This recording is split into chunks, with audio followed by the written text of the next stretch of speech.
Эми өлкөдөгү саясий туруктуулук боюнча кеп салганда эле бизде биринчи тема эле ушул Атамбаевдин баягы аракеттери, Атамбаевден башка мындайча айтканда бүгүнкү күндө мындай бир чаң салам, будуң чаң кылам, нааразычылык акциясын уюштурам, анан көргөзөм, анан бирди кылам деп мындай коркутуп аткан коомчулукка мындай догунуп аткан сыяктуу башка күчтөр жок. Көп саясий күчтөрдүн баары эле баягы мыйзам талаасында, мыйзам чегинде 2020 жылкы парламенттик шайлоого катышып, анан элден ишеним алса, анан келип туруп бийликке келип саясатка аралашалы деген ниетте жүрүп атат. Ал эми Алмазбек Атамбаев болсо бул ачуу калтырып, баягы менин пландарым бузулуп, мен айтканымдай болбой калды деп өзүн бир чала кудай пайгамбар сыяктуу сезип алган да, 6 жыл бийликте туруп колунан келгенин баарын жасады, өз билгенин кылды, канча мыйзамсыздыктарды уюштурду. Анан ошонун баары тең баягы бакыт кушу учуп кеткенин мойнуна алгысы келбей эле, баягы мен ушуну ишенип туруп баягы президенттикке колдоп жардам берип атып ушу тактыкка жеткирсем, ушу Сооронбай Жээнбеков менин айткандарымды угуп, мен планымды ишке ашырганын ордуна кайра келип туруп, менин тилимди албай кайра мага каршы чыкты деген эме менен, баягы кекчилдик менен, баягы жек көрүү сезимине өзү ээ боло албай ошондой алып урушуп атат. Ал эми Сооронбай Жээнбековдо башка ар кайсы деле жок болчу да. Ал кантип ошондой жанагындай ууру кески шакирттери менен өлкөнү тоноп карызга батырган кырдаалды ал бийликке келгенден кийин анын маалымат алуу мүмкүнчүлүктөрү кеңейди да. Баардык тараптан маалымат алгандан кийин ужасный картинаны көргөндөн кийин ал деген Сооронбай Жээнбеков да өзүнүн келечегин ойлоп деген эл тарабында болду. Ууруларды колдогончо эл адилеттүүлүк, накта демократия, укуктук поле тарабында болууну тандап алды. Ошон үчүн аны эл колдоп атат. Анан Алмазбек Атамбаев болсо баягы өзү деле түшүнүп калды, акыркы убактагы эмелерине, баягы кадамдарына караганда бул өзү деле баягы эми кайра кайтып келбейт, бакыт кушу кайра кайтып келип конбой турганын деле түшүнүп калгандай болду. Анан жөн эле өзүнчө эле баягы тегирмен менен күрөшкөн Дон Кихоттей болуп эле алып урушуп атат. Эмне үчүн дегенде, негизги бул саясатчыга дух берип, аны колдоп бийликке жеткизе турган бул деген калың эл. Ошол эл мындан түгүлүп калды, колдобой атат да. Анан бул жанагындай бир акчага сатылган азчылыктарга какой-то аверин баарын алмаштырып коюп, эмне болсо да ушу Атамбаевди колдойбуз деп баягы жүргөн ушундай Кыргызстандын тагдыры эмес, жеке кызыкчылыгын алдыңкы орунга койгон баягы бир жанында бир чакан топ менен ушундай тополоң жасайм, анан кайра өч алам, анан баарын кайра айтып атпайбы, мен тиги элден кечирим сурайм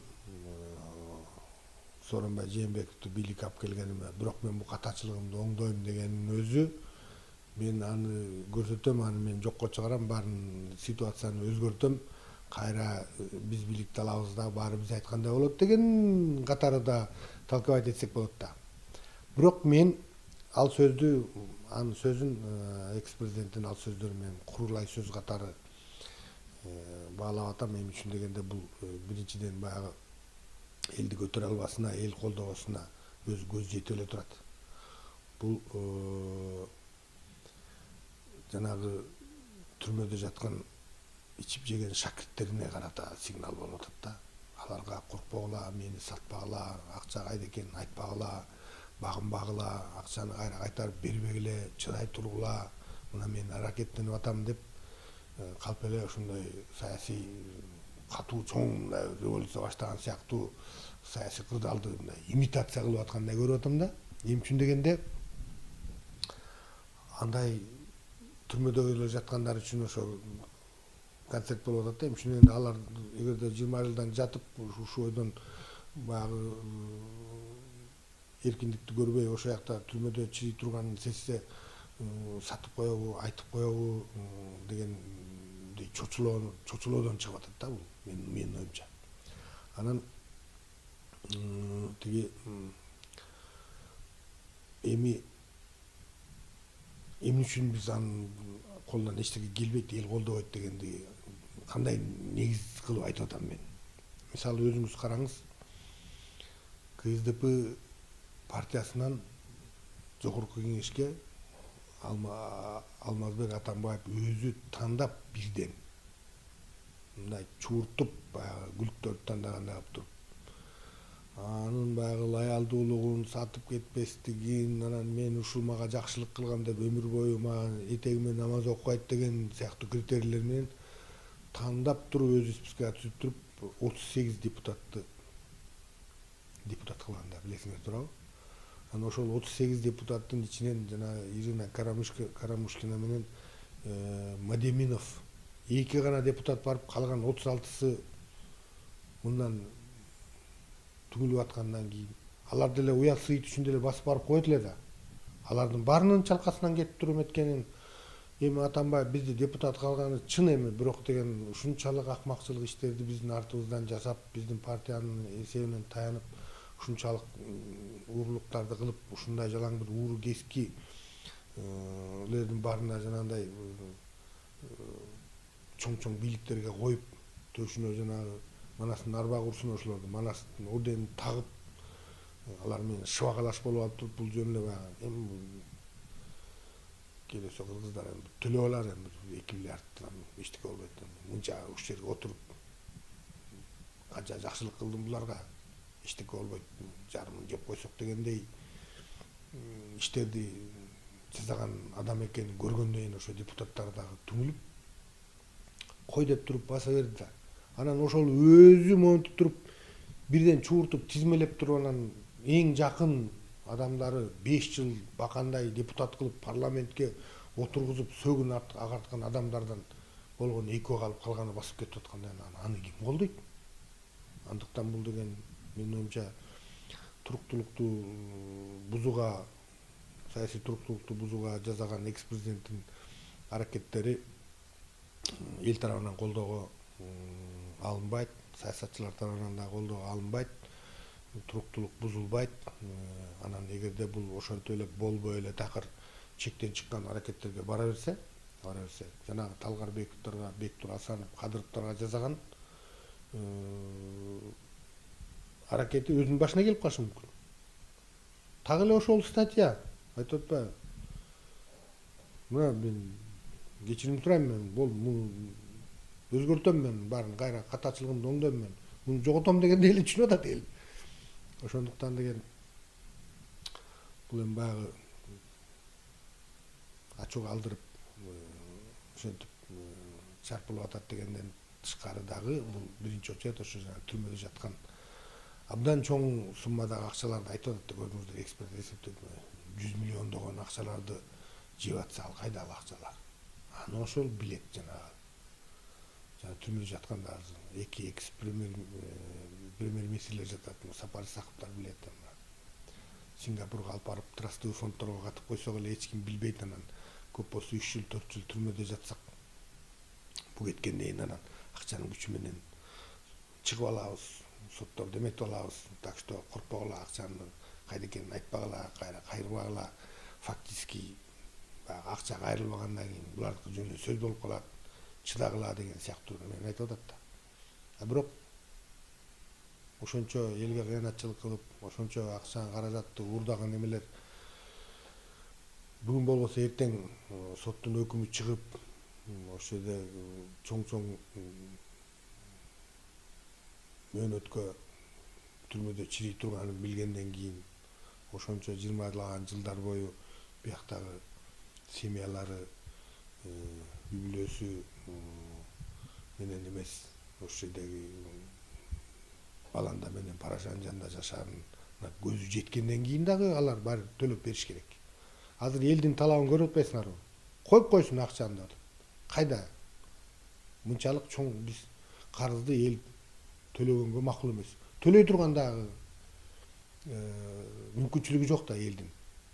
Анан орто жерден анан мен ушу бийликке кала келдим эле де келе калдым эле деп туруп анан ушунчалык баягы кара өзгөйлүк менен ушунчалык ачкөздүк менен кандай буну биз экс президент деп айта алабыз? Өзүнүн элине ушундай кыянатчылык кылып,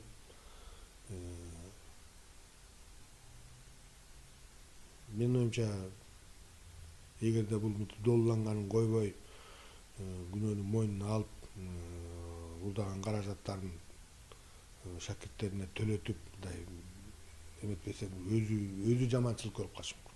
Так эле ошо өзү башкаларга жазган статьяга туура келип атат мунуку. Айтып атат, открытый мен переворот жасайм дегенде эле толковать этсе болот анын айткан сөзүн.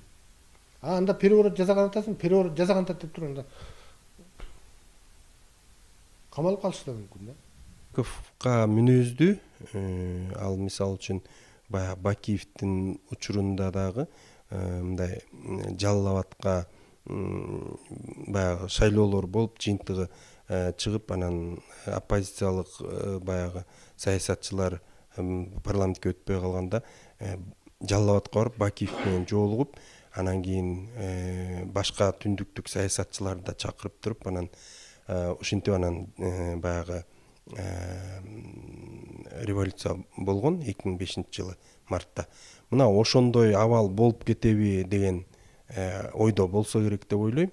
Анан баары бир мисалы үчүн бийлик адашат, өнүгүү болбойт, анан элдин каршылыгы күчөйт.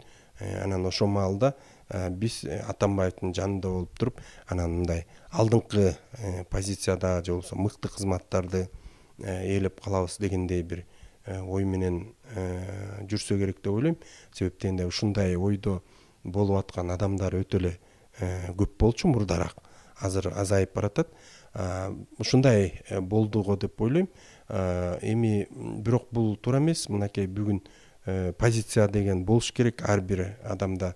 Анан кийин өзүнүн позициясынан канчалык чыкпаса, дайыма ошо бир позицияда болсо, ошол адамдардын дагы мындай коомдо аброю болот, өзүнүн таасири болот дегендей. Ал эми тияка бияка чуркаган адамдардын мындай коом четтетип коет да, көп баягы таасирине алынбай. Мына ошондой болуп, мисалы үчүн эми мынакей Атамбаев бүгүн саясаттан да четте, коомдон да четте калып атат, жалгыз калып атат. Эми менче ушу Равшан Жээнбеков же болбосо Атамбаевдин жанында жүргөн саясатчыларды эч ким кошпойт болуш керек. Себептен Атамбаевдин негизги бүгүнкү козуру бул коомдо чатак чыгаруу, конфликт чыгаруу, этникалык кагылыштарды уюштуруу же болбосо түндүк түштүк маселесин аябай көтөрүп атышты.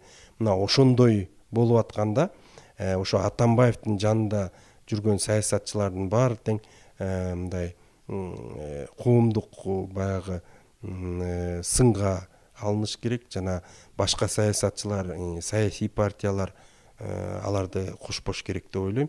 Өзгөчө мына парламенттик тизмеге ошо саясий партиялар кошпоштору керек дейм. Ал эми бийлик болсо, аларга эч убакта мындай кызмат бербеш керек деп ойлойм да, ошо Атамбаевдин жанында жүргөн бүгүнкү саясатчыларга. Менче баардыгы эле тынч болот. Себептен мынакей Жээнбеков бийликке келгенден 3 айдын ичинде жакшы жагын, жаман жагын баарын анализдеп туруп, анан баягы өзү убада кылгандай коррупциядан биринчи башташ керек экен деп, мынакей коопсуздук кеңешин өткөрүп, ошо биринчи коррупция менен баягы күрөштү жарыялады. Мына ошондон бери жакшы жылыштар келатат. Сот реформасын мынакей кечээ күнү соттордун съездинде судьялардан талап кылды тез арада ошо сот реформасын жүргүзөлү деп. Мисалы үчүн көчмөндөр оюнун дүйнөлүк аренага чыгарды. Бүгүн болсо мынакей Сауд Арабиясында 2000дей кыргыз ошол көчмөндөр оюндарды же башка дагы мындай номерларын көрсөтүп Кыргызстанды таанытып атат. Мындайча айтканда өтө эле көп процесстер болуп атат. И коомдо да туруктуулук болуп, эл, саясатчылар, жаңы президент Сооронбай Жээнбековго көнүп калды. Ошондуктан менимче кандайдыр бир толкундоо же болбосо кандайдыр бир Кыргызстанды чайпап жүрүү процессинен же доорунан биз өтүп кеттик. Мындан ары менимче туруктуу болот.